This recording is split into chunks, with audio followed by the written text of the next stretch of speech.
Hi, you guys. Welcome to Audrey's reading area.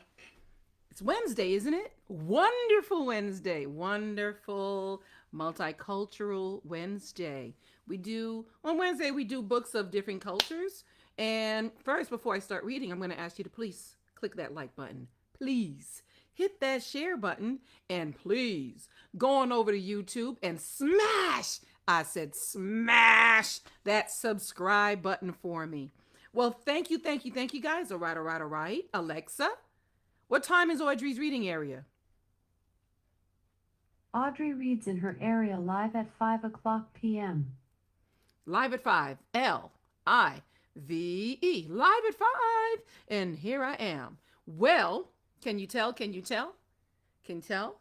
Yes, you can do it. It is a Disney's book. It's Mulan. You can do it. You can do it.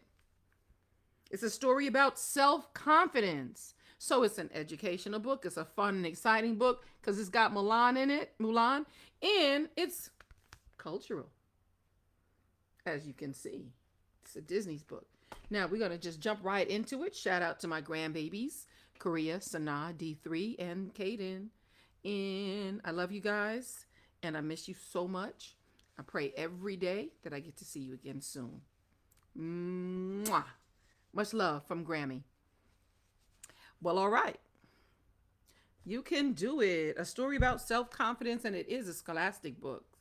It says a true princess or prince shines from within.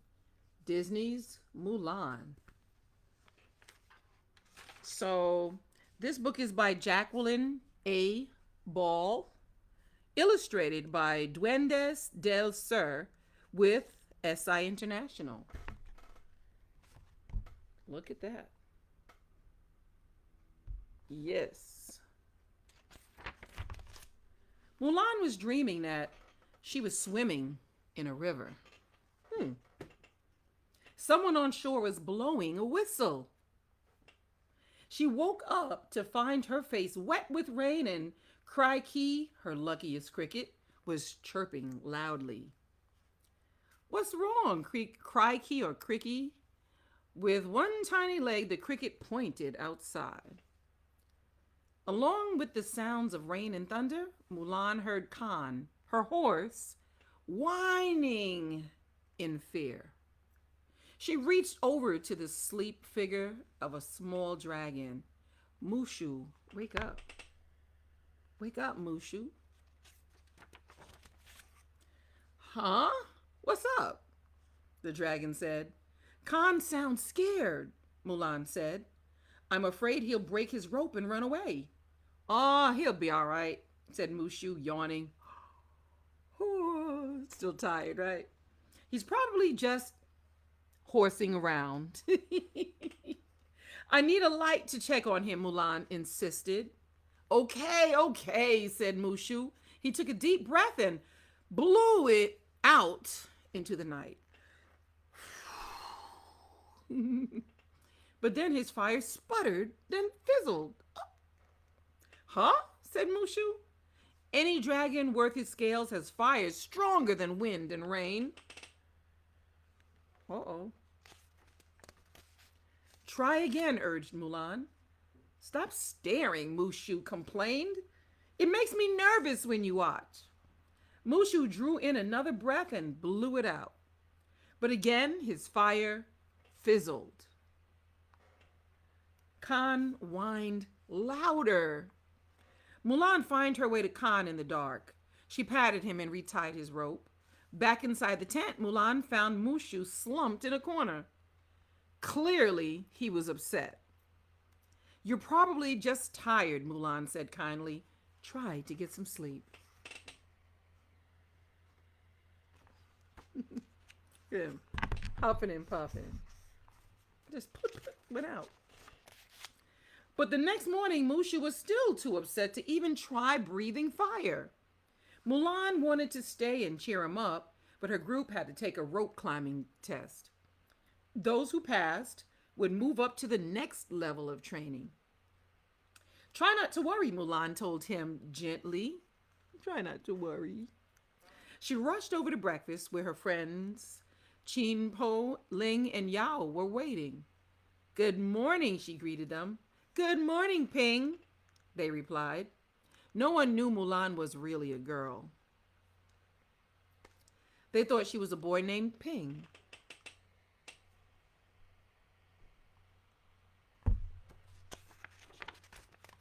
I'm so nervous that I could hardly eat, moaned Chain Po.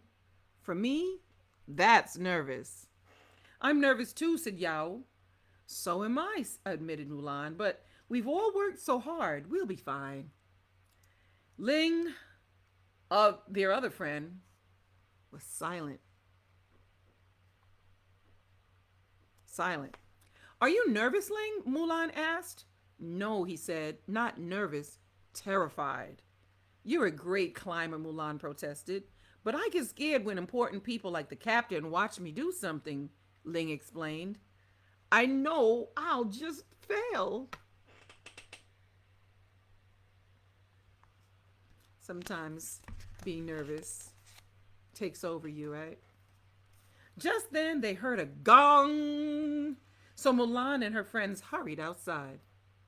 The rope climbing test will now begin. Captain Li Shang yelled, Ping, you're first. Mulan scrambled up easily. The captain pinned a stripe to her uniform. This means you're promoted to the next level. Thank you, sir, said Mulan, beaming. Beaming. Then Chan Po grabbed hold of the rope. The pole bent under his great weight. Oh my goodness. Look at that. Look at that. It bent. Everyone held their breath. Chan Po puffed and strained and finally reached the top. He slid down and received his stripe. Got it. Yao took the rope and zipped to the top. Zipped to the top. Excellent, the captain exclaimed. You've set a new camp record for speed, Yao. Then it was Ling's turn. But as Ling had predicted, he was too nervous with the captain watching. Ling's body shook so hard that he could hardly hold on. When he was halfway up, he lost his grip and slid to the ground. Oh no. Oh no, just so nervous. Mulan held out a hand to help him up. I told you, he said sadly. I'm sorry, Ling, she said. You can take the test again next week, Ling, the captain said. Until then, you'll be in a different group with the newest recruits. Then the captain left. Chen Po patted Ling's shoulder. You'll pass next time, he said. Ling shook his head. Maybe not. He's got to get over that nervousness, huh? Because he could do it. That night, after dinner, Mulan, Chan Po, and Yao visited Ling in his tent. He was still nervous about the test and unhappy with his new group. They can't seem to learn how to climb the rope, he complained. Our group leader has tried everything to teach them.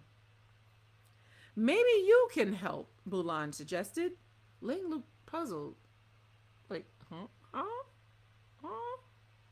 Me? He asked. When the captain isn't around, you know you're the best rope climber, said Mulan. The best when the captain's not around. Later, back in Mulan's tent, Mushu wasn't happy either. Mulan asked him to dry her freshly washed uniform and boil water for her tea. Fire-breathing jobs he usually loved. He wouldn't even try, though. He was afraid of failing again. Mushu has lost confidence in himself, she said to Cricky, just like Ling. Oh no.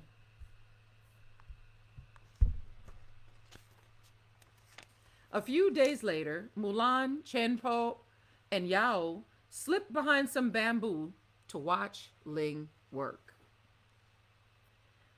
They watched him work with his group. The young recruits listened carefully to Ling, and they watched attentively every time he scampered up the rope. Look at that, scampering up the rope. Just went up. Ling has confidence in himself with the new recruits, said Mulan. Just watch him climb, Chan Po said. If only the captain could see him now.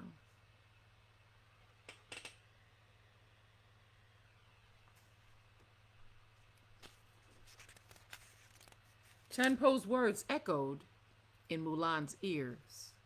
If only the captain could see him now. What would a princess do? Maybe he can, Mulan suggested. I think I've got a way. She rushed off to the captain's tent with a special request.